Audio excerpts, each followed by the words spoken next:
seems to have been reintroduced, and Jubilee leaders have reacted angrily at the comments made by opposition leader Raila Odinga that President Uhuru Kenyatta and his deputy William Ruto should have been locked up at the International Criminal Court. Jubilee says Odinga's statement supports their claims that the court leader is scheming with foreign powers to engineer a regime change in Kenya. Let's see this story by Jackie Maribe.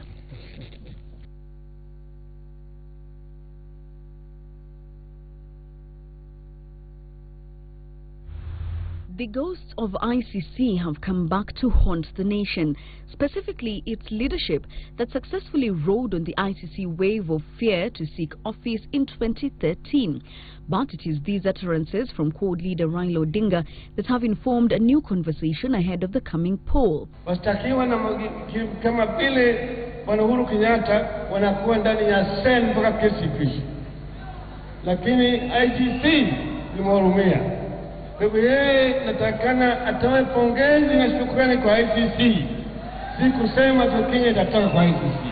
Only a day later, Jubilee leaders would train their guns on Odinga, accusing him of working in cahoots with Western powers to institute a regime change in the 2017 polls. He and his masters attempted, without success, to use the ICC for regime change, but Kenyans rebuffed his political machinization. Odinga and his foreign masters still view the ICC as a useful instrument for regime change. President Kenyatta's Jamhuri Day reiteration that the country was on the way out of the Hague Court, sparking off debate that pundits say will form a huge bulk of the 2017 agenda on both political divides. We will therefore need to give serious thought to our membership. Kenya itabaki kwa ICC. Uhuru na wenzake wapende wasipende. As a country, we must reject this mentality that we will be held at ransom. That if one person does not win the presidency, this country will go to violence. And I think this is really the crux of the matter. A confidential government document seen by Citizen TV that suggests that Western powers had set aside an equivalent of at least 10 billion shillings to civil education activities, informing President Kenyatta's stern warning, compounding the back and forth even further. There's not a thing that we as a partner of Kenya do that is not consulted with the government of Kenya. It is essentially drawing the battle lines ahead of the elections now 8 months away. And while CORD had appeared to be putting Jubilee consistently on the defense, Jubilee now believes on the flip side it is time to make a CORD leader Raila Odinga answer to his statements. Jackie Maribe, Citizen TV in Nairobi. It is that introduction of the ICC debate that we want to discuss now with my panelists, and of course the ICC or cases at the ICC were formed quite a huge chunk of the agenda in the last elections, 2013. It could be argued that the ICC was the main reason why Uhuru Kenyatta and William Ruto actually got elected. They galvanized people around their cases, and the push to actually move away from the ICC, to get Kenya to withdraw from the ICC, and that was the main point. And we are seeing that 8 months down the line, 8 months to the next general election, the ICC debate is being introduced. Surely, is it a valid debate right now? Is it the main agenda going into the next elections, Bwana Kenyatta? Yes, it is, because now when you look at the ICC, it's a court that has been mooted with a view of oppressing black people. But is it still a problem at this point in time? Yes, it is, because we know, first and foremost, it can be used for politics. And there is every evidence that it is intended to be used for politics. So that's, for instance, if the opposition lose, and then the government of the day wins, and then maybe we do have some chaos, those chaos are going to be blamed on the government, and there will be some effort probably to capture our leaders by the ICC. It happened in Côte d'Ivoire. Most likely it may happen here in Kenya again, where you see that court is playing into domestic politics of that country, particularly the outcome of a free and fair polls. So to me, it makes a lot of sense. But apart from the ICC angle, we also need to interrogate the whole idea of NGOs, political NGOs.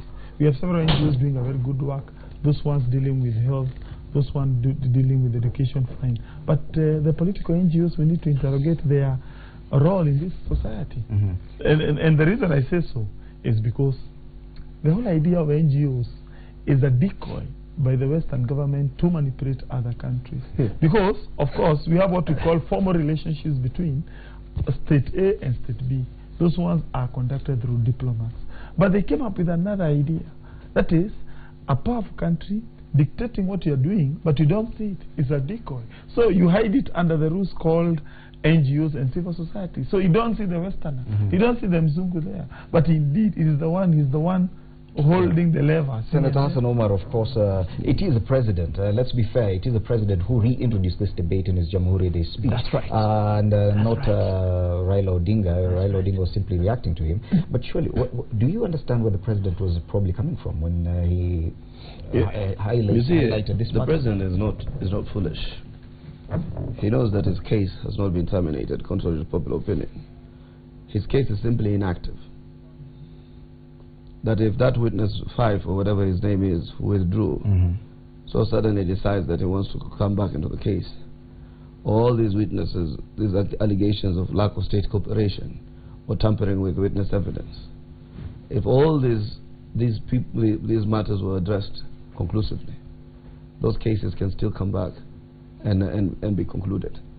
So the matters were not withdrawn, contrary to popular perception. So there is a sense of fear in the president. So if in the event there is a change of regime or change of government, and you have people who want to fight impunity, like the court leadership, and they decide that they will give part of the support the ICC does require in terms of evidence, in terms of documents, those cases can be concluded. So I think what you need to do is, but even if we withdrew from the ICC at this point, it will not affect the Kenya 1 and 2 situation that is already before the ICC. And there's absolutely nothing wrong with what Raila Odinga said. Raila Odinga said the court exercised the discretion not to confine you at the time your trial was going on. You see, ICC has 2 discretions. They can issue a warrant of arrest that you are detained at the time of trial, or they can give you conditions to attend trial. So William Ruto and Uhuru Kenyatta were given conditions in terms of attendance of trial. In fact, there has been critique of the Kenyan situation by some people who are within the circles of international justice, and they said that's where the rain started to beat the ICC. Probably they should have used their powers of arrest, and because then it led to massive interference of witnesses. It led to massive, lack of cooperation by the state. And if you look at the ruling that set aside the matters at this point in time, deactivated the cases, it all led to massive, what do you call this? Findings of lack of state cooperation, lack of interference by certain people.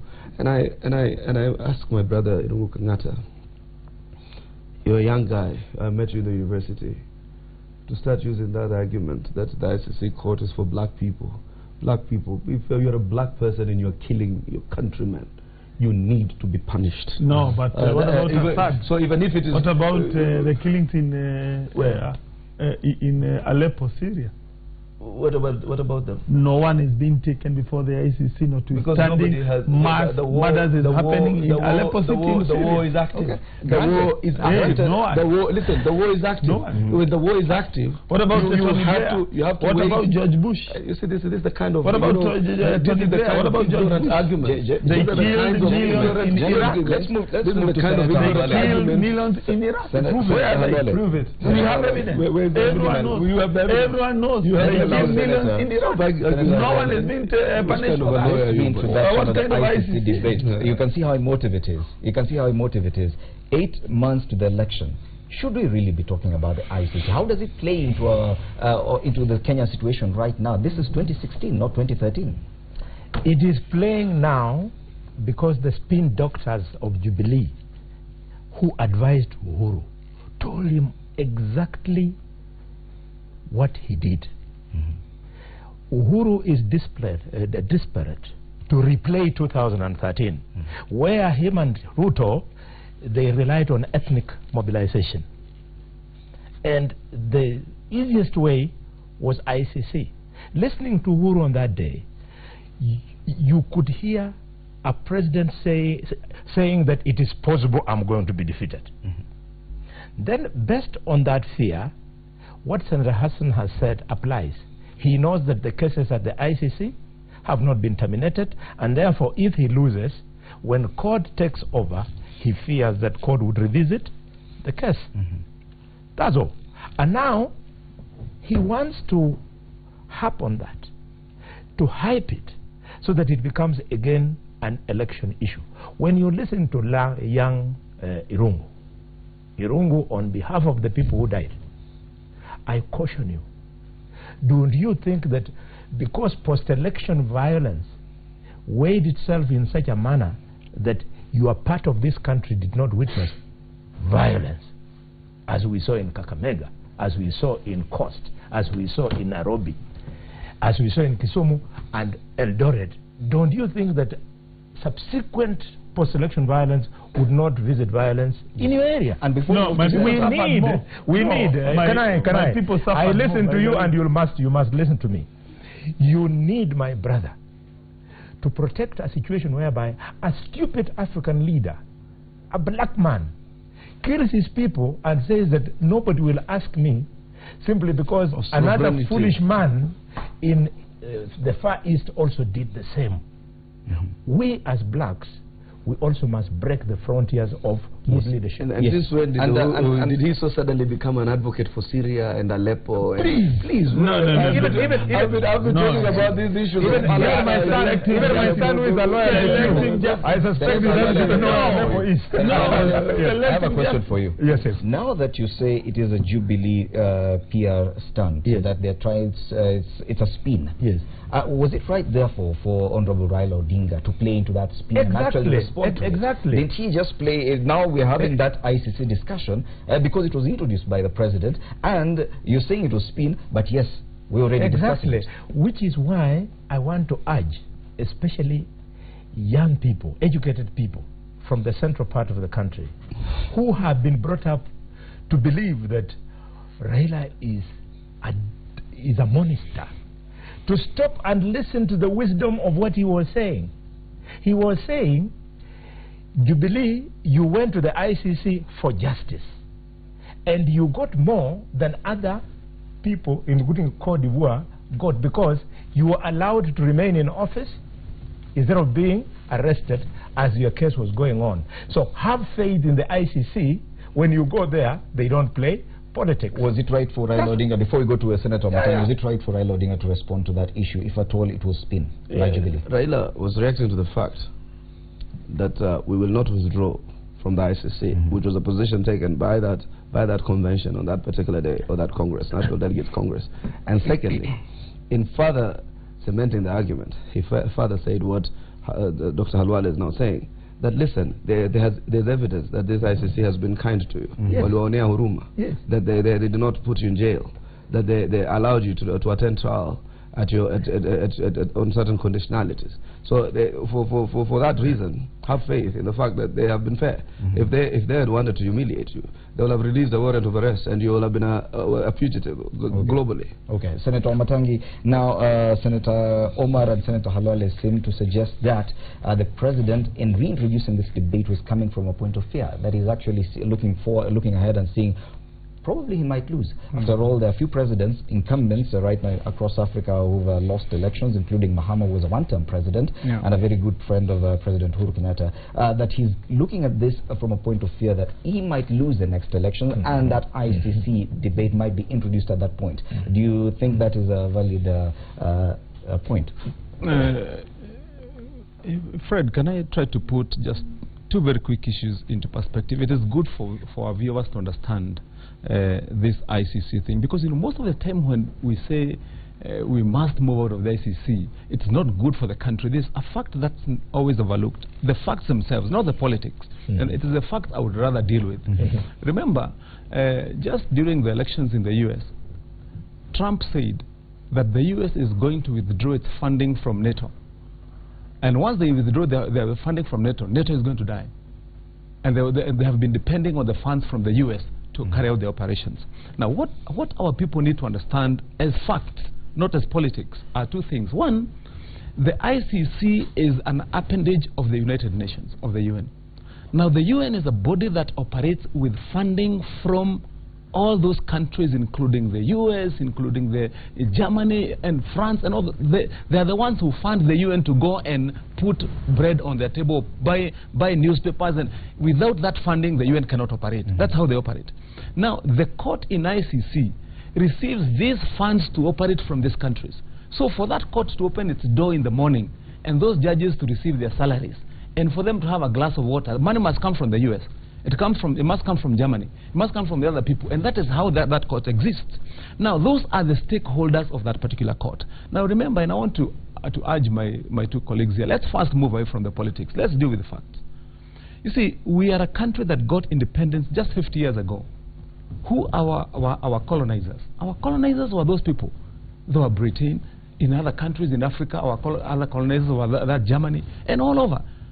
Who has taken over our economic power? It's those countries. Now, when they sit over our system, and remember, the first important thing to any country is the interest of that country and the people of that country. You cannot tell me that in Germany or the US, they'll have the interests of Kenyans first and forget the interest of the US people. Now, this is what I'm saying. So, when it comes to running the court of the ICC, and I said forget the politics, let's deal with facts, period. You see, when that court sits, and those people will be asking, what are our masters saying? The masters will be saying, now look at this, in a regime in either Kenya or Togo or Ghana or any other country, a regime that is led by Wamatangi would be good for us. Why? Because Wamatangi is our friend. If he did this and that, he can help us. But remember, these are the same people who came here carrying a Bible and took our land. This is the point. And so, whether you like it or not, now listen. Let me. You also said you are listened to. You told Kangata he listened to you, so you must listen to me. I am listening. Yes. Now listen. There is no single day, unless you want to cheat this country, there is no single day when the mentality of the people who colonized us changed. But it doesn't. It has not changed. And so you're not going to say... Let me first make my point. Just now listen. Yes, first I want to make my point to you, and then I'll answer your question. You see, how can you come here on national TV to argue that the people who put our people in chains and took them to Mombasa in ships to go and labor for them are the same people you're saying now have become... Can you relax with response? So my point is, I want to summarize it this way. I want Wamatangi to answer this question. The interests that play at the ICC are the interests of the people who fund. There is no way, Edie, you can sit here in Citizen TV. The owner of this TV station is known. If he says that the broadcast of this station, which I pay for, this is the time you open the doors, this is what you say, this is what, who are you to say no? Point made. Yes. But now the question is, for a number of months this whole year, that ICC issue has not come up.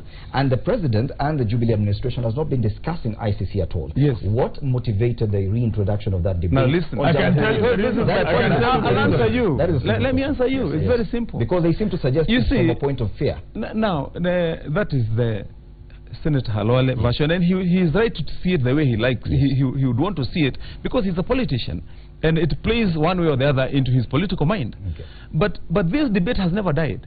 It has always been there. Remember, almost all the countries in Africa which have been in ICC have held this debate live all the time, including some of them withdrawing, and some of them having active debates that they're going to withdraw. Actually, in our Kenyan context, this debate never died. When did it die? Because one, we never withdrew, and secondly, we have not also finalized the process that we started in Parliament of going to withdraw. So and that was absolutely the statement. And I want to make this also clear because my colleagues have talked about what Honorable Raila said during the Wiper conference. Now see, in political competition, he exactly and precisely said what the strategy was. At that time, the strategy was have these gentlemen jailed. When they are jailed, when the two gentlemen are jailed, we have an opportunity. That was the strategy. And that was speaking. I need to give you a chance. I'll give each one of you a chance to wrap up. You're making your final submission. Before I make my final, I want to say something.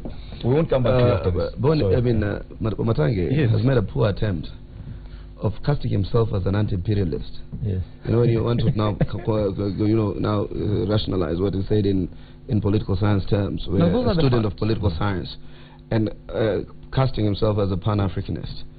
A modern-day Pan-Africanist is, unfortunately, the ones that manifest themselves are also looters of their own economy. They are people who pull the nails of their political opponents. They are the ones who murder their nationals.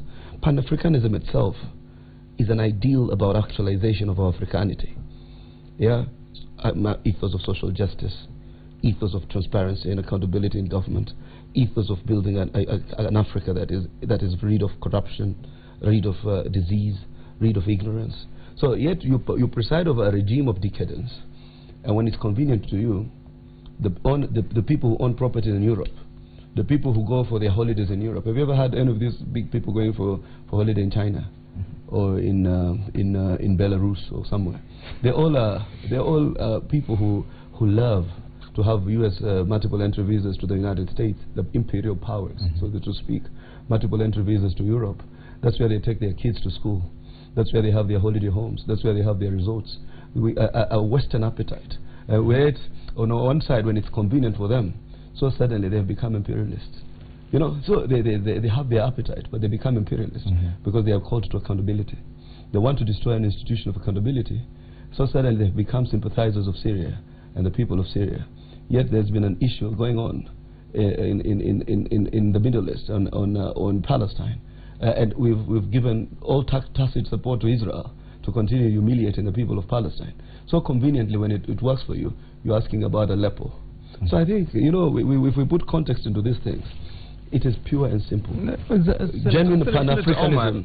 Genuine Pan-Africanism. Our issue is also deal with about the dignity of the people of Africa. If you go to politics, you can say the thing in politics. Let us finish, Bana. You talk for 15 minutes. It's the theory. It's irritating you. But then you take so long way. That is only one small point. You take for so long. That means you have no clarity of your ideas. So you take so long to explain one point. Now our time is running out. When you are speaking, you're telling no, but no. Please. You are a pretender. I'll be forced to end this show. Please, I'll be forced to end this show. We're not pretenders. It's a wrong theory.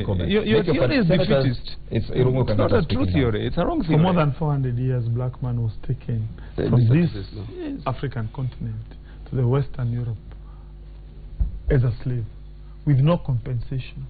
For about 100 years, black man was oppressed in this country by the Westerners for nothing at all. And after that period, they established a system called neo-colonialism. And I believe ICC is a continuation of that subjugation of the black man.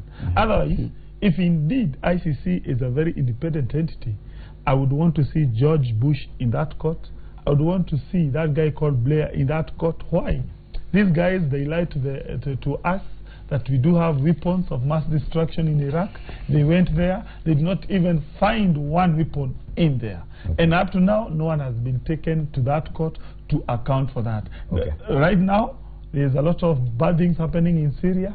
There's nothing that is being taken there. And then you tell me ICC is a court that is fair, whereas every person in that court is a black man. That's very unfair. Okay. Finally, Senator Halwale. I want to thank God that Honorable Irungu and Wamatangi have absolutely no chance of ever becoming president in this country. Because with their heads stuck in history and blaming history for our failure to move our country forward, it would be a big disaster for them to ever go into the office of the president. And I want to conclude by saying that we have no time as the united opposition to use ICC as an item for seeking for votes. We will be asking Kenyans to remember how Jubilee has failed to grow our economy. We will be asking Kenyans to remember... So you will not revisit that issue? No. We will be asking Kenyans to remember the levels of corruption as we see them today, whereby the corruption has gone right into the family of the president, right into the office of the president, right into the office of the deputy president. Those are the things we shall be reminding Kenyans. We will be reminding Kenyans to remember that Jubilee had a manifesto which they have absolutely failed to implement, and that is how we shall win the next election. It will not